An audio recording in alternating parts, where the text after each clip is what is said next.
Imagine walking into your business and you realize it's running without you. I remember how cool it was. The phone was being answered, calls were being returned, guys were getting their vans ready, people were in the warehouse getting the rugs ready for the day, invoices were being checked off from the day before, payments entered. Wow, what a cool feeling. What a cool buzz around the office. Everybody was excited, and I realized, hey, nobody's needing me for anything. This is so cool. Nobody's asking me any questions. They all knew what to do. Wow, what an amazing feeling. Does it sound like a pipe dream? Does it sound like, hey, that can never really happen? Well, I understand if it does. It wasn't just an overnight thing that this all magically came together for me. And yes, there were some tweaks I had to make in between. Sometimes I thought it was running smooth and it did for a while, and then it didn't run so smooth again for a while. So why doesn't it run that way for most people most of the time? Number one, the owner gets in the way. We get in our own way, right? We can be our own worst enemy because there's this deep down feeling that we want to be needed. For a lot of us, we built this baby ourselves and we want to be in the center of everything. We want people to ask us things, but then we get annoyed when they ask us too many things, or we get annoyed when we're somewhere trying to relax and they're trying to ask us questions, or when it's Saturday morning and they're supposed to be on a job and you're out on a boat and they're asking you questions.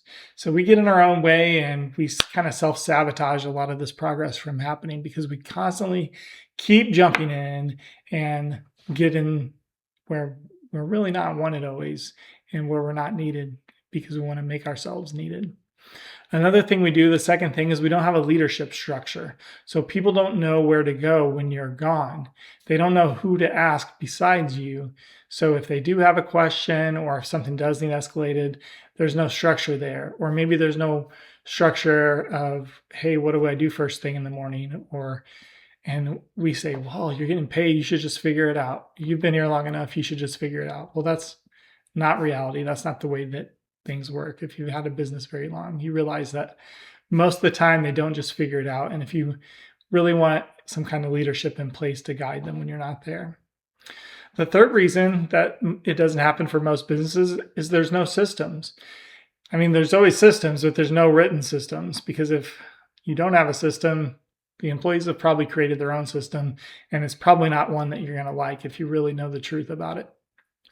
So you need documented systems, and most small businesses, and unfortunately we find even larger businesses, do not have written systems. And without systems, you really have a lot of chaos and dysfunction. So how do you do it? Well, I'm going to give you three main ways.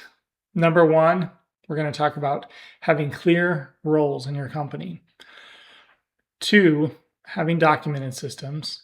And three, having a leadership system in place. So what does it mean to have clear roles? To have a clear role in your company, one thing that you want to have is PRDs.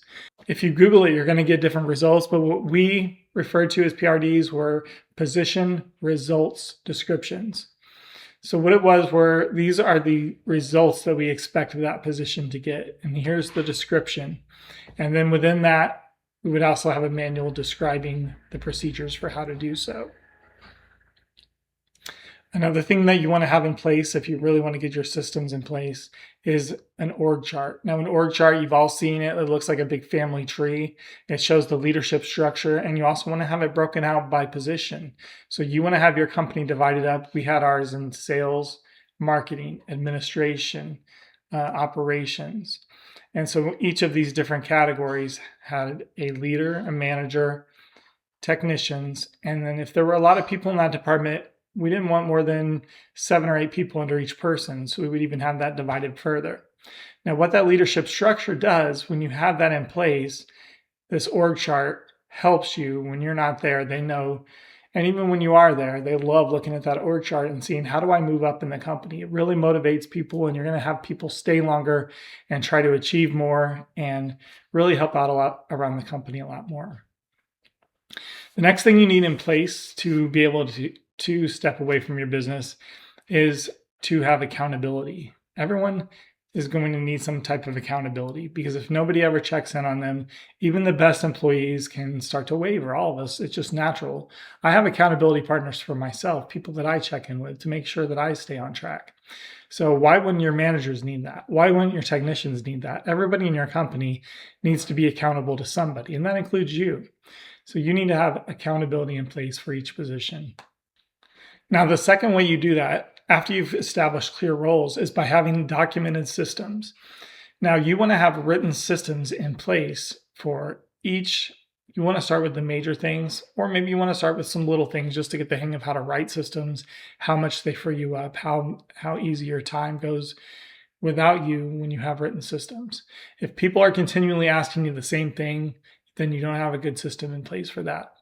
And it needs to be written, it needs to be simple, a few steps, maybe even some pictures or video, things like that can really help. An easy way for people to reference and figure it out, because if they're constantly having to ask somebody, it's really going to slow them down. It's going to take time out of someone else's day or interrupt their day. So having systems in place is another way that you can get more freedom and have your business run without you. The third way is to have leadership systems. Now, we've talked about that a lot, having management systems in place. Then what does a good leadership system look like? I like to have meetings systematized. So one day of the week, we would have a technical training. One day of the week, we would have a sales training. We would do different types of training each day of the week. And we would even train our technicians to do the trainings, because we felt that that gave them a lot of confidence in their leadership and in their communication, and that helped them be better with customers. We would do objections training. We would do how to present the different services. So you want to have a systematized system.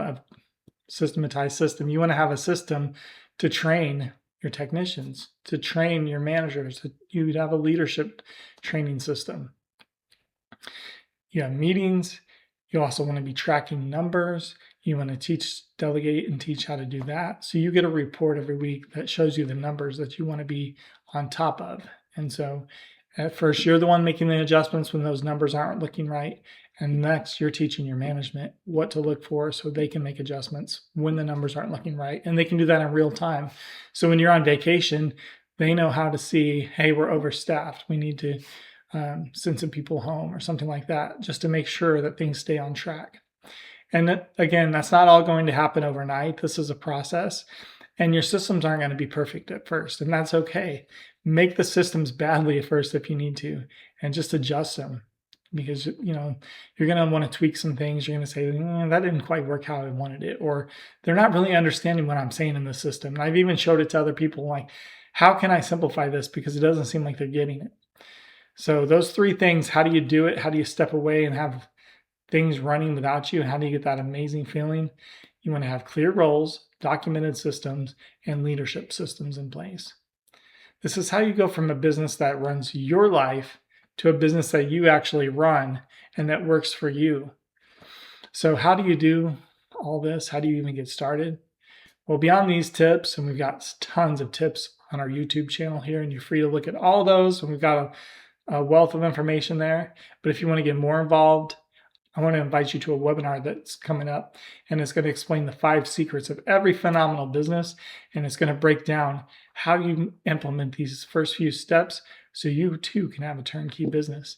And I'm telling you, it's really worth it. It's a lot of work up front, or maybe a little bit of time each day to have your business run smoother without you. And it's not going to be completely turnkey all at once. You're not going to just magically going to be able to step out of the office. You're going to have to tweak it. You're going to have to come back, and sometimes to some bad things that happen, and you're going to have to adjust it.